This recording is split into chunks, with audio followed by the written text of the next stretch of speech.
the day, its natural decay, and at what's to come. The rising sun, the brand new day, we graduate.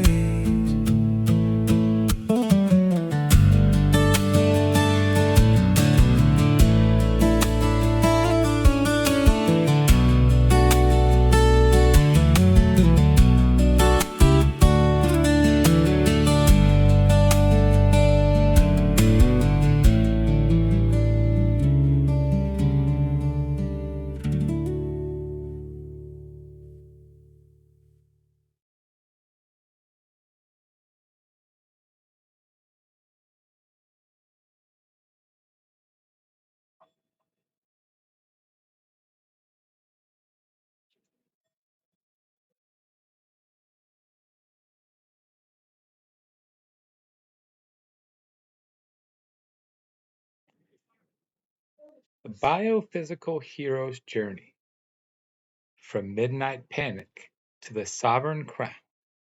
The Neuroalchemical Journey.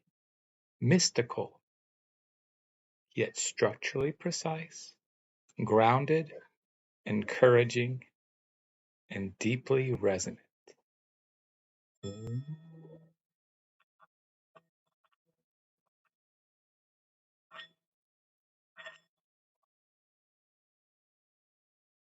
Phase 1. The Midnight Gateway. Welcome back to the Basin. If you are listening to this in the dead of the night, with your chest tight, your thoughts racing, and your eyes wide open in the dark, I want you to take a deep breath.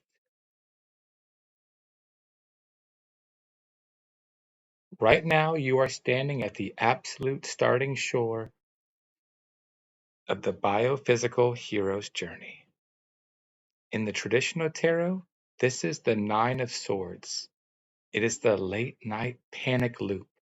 Your mind is hyper-focusing on worst-case scenarios, projecting the image of a lunging snake out of a harmless shadow.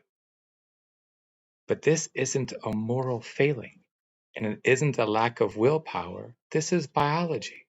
Your evolutionary brainstem, the reptilian core sitting right at your fourth ventricle, has signaled a state of survival panic. It has hijacked your mammalian midbrain. It has locked up your amygdala, flooded your system with high beta adrenaline, and created a profound illusion of total isolation. It makes you feel entirely cut off from the safety, warmth, and the tranquil embrace of your loved ones. The Ten of Cups reality that is actively waiting for you right outside the prison of your mind. Today, we are going to break that coup d'etat. We are going to tame the dragon, hood the falcon of higher perception, and claim the victorious crown.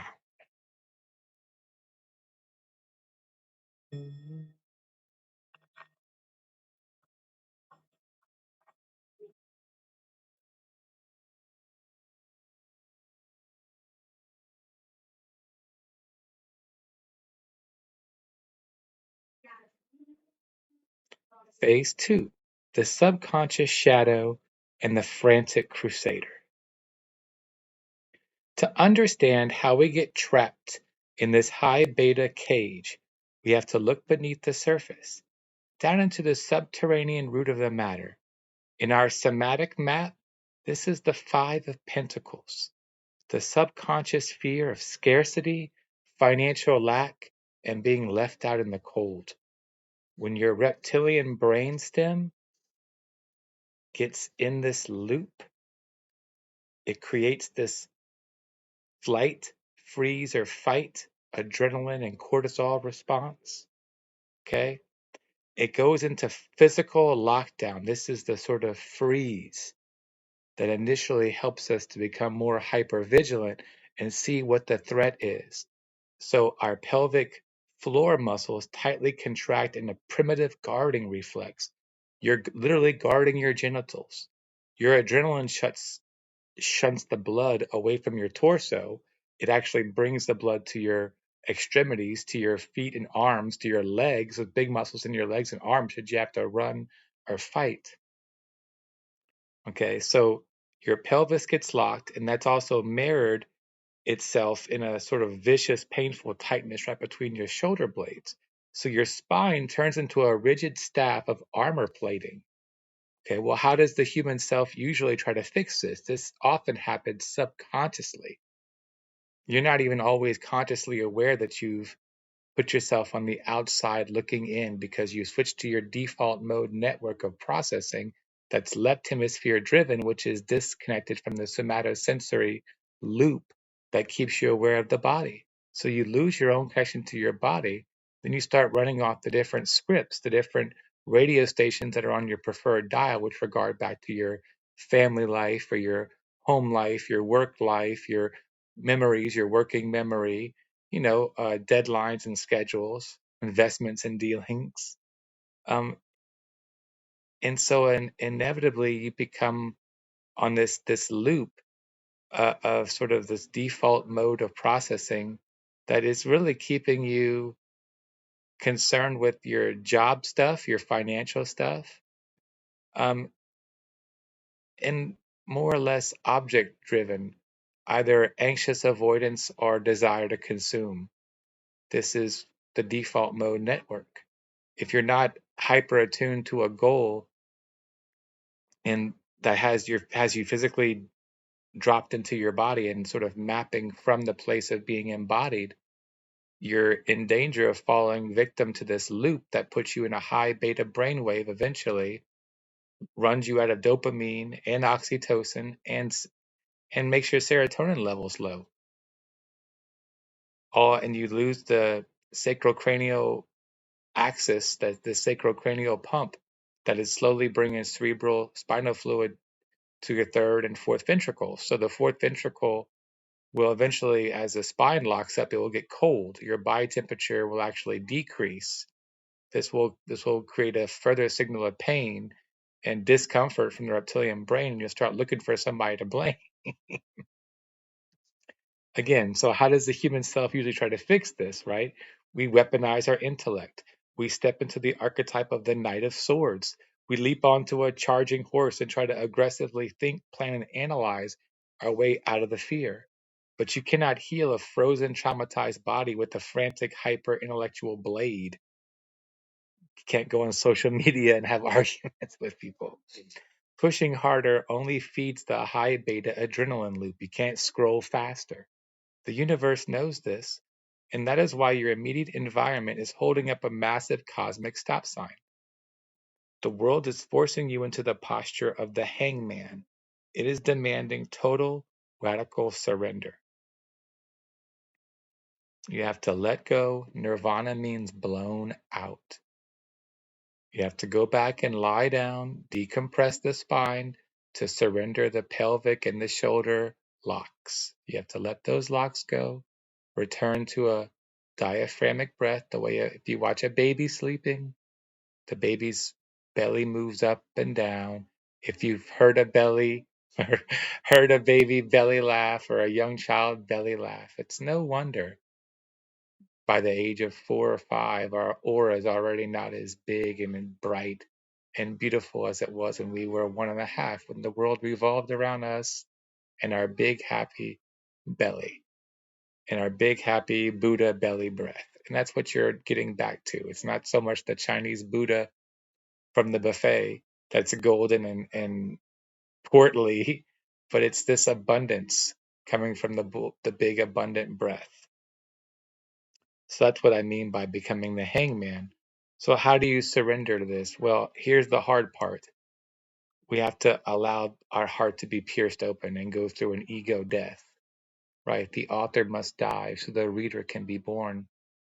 We have to get back into the witness frame of mind and just observe as the dorsolateral prefrontal cortex connects to the striatum and gives us dopamine. We have to move to our left eye gaze, focus on our big toe, our right big toe, and not let the ego form. Keep it blown out as we reframe this present moment by focusing on our body, we remap the body with the somatosensory cortices, and we just do a deep belly breath and regain the alpha brainwave of 8 to 12 hertz cycles per second.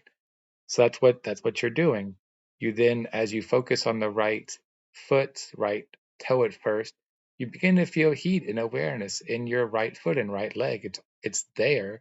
You're just sort of mapping it with the somatosensory cortex. And you can breathe into the right nostril and kind of feel your right leg heat up. This is related in the Kabbalah to Venus, to the path of Netzach. Okay, and this is bringing a nice sense of warmth and heat, and you will eventually feel that in the lower spine. But you're keeping your left eye gaze while you breathe into the right nostril. And then when you've achieved this dopamine surge and you feel your brain starting to get a little happier, you're going to want to shift over to your left nostril so you don't get too overheated, and you keep your brain in that nice alpha state, so you keep the diaphragmic breath. And so that's how you feel your left leg, and that's meant to be the cool Mercury channel out of the body, your grounding cord or terminal. So these are your leg gates. So you want to rest your body heavily against the floor of the bed. You begin your awareness at your right big toe, and you visualize it as the positive terminal of the induction coil, tracking the sensation up the leg, and simultaneously you let your internal eye gaze, if your eyes are closed, or your external if they remain open, you let your eye gaze go to the left far corner of your mind's eye. This cross-hemispheric wiring instantly scrambles the brain's panic loop. So now you do the grounding terminal. You feel the heavy, dense weight of your left leg sinking into the earth, acting as a negative grounding terminal to dump the static electricity of your anxiety straight down into the dirt. Or if you're standing outside, this is physically happening with the free electrons coming up from the earth. Either way, you're going to feel your locked pelvic floor split open and soften. Remember, you want the sacrum bone to vibrate and resonate with that piezoelectricity from its crystals. It's made of these hypoxy acetate, I want to say, crystals. Anyway, you breathe deeply into your lower dantian basin, 3 fingers below the navel. Let the belly expand. As you breathe, introduce a microcosmic rhythmic rocking to your pelvis. This is the Qigong, right? You want to slightly lift it on the in-breath.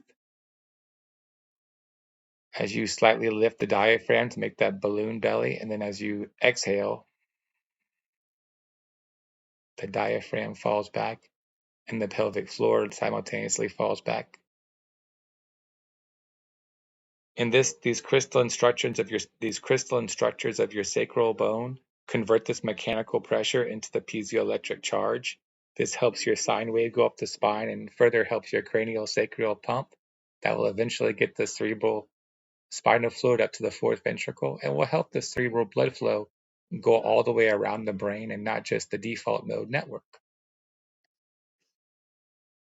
And so the Qigong technique you want to use here is the dragon returning to the mountain. As you lift your hands up on the in-breath, you tuck the tailbone. You kind of perform the yoga bandhas. You bring the navel to the spine, and you can tuck in the chin ever so slightly as you raise your hands up over the head. And then you bring them down, and the energy goes down the front of the body, returning back down to the pelvic basin. Meanwhile, as you bring your hands up over your head, this is bringing the cerebral spinal fluid to the 3rd ventricle of the brain, which is the crystal palace. That's really, you want to have it wash over you. And so you can bring your hands together and make the sort of chi fountain and let it come down the front of your body. So when the ascending current floods your thalamus and activates your pineal center, the crystal palace, this is the manifestation of the 9 of Pentacles. You've hooded your inner falcon, this inner Horus, the eye of Horus. You've also found the security and love that you're looking for by breathing in with your left nostril. This activates the insular cortex, and you begin to get this oxytocin because you're bonding with yourself. Isis has found Horus. The inner mother of Isis has found the inner child Horus, and you provided comfort.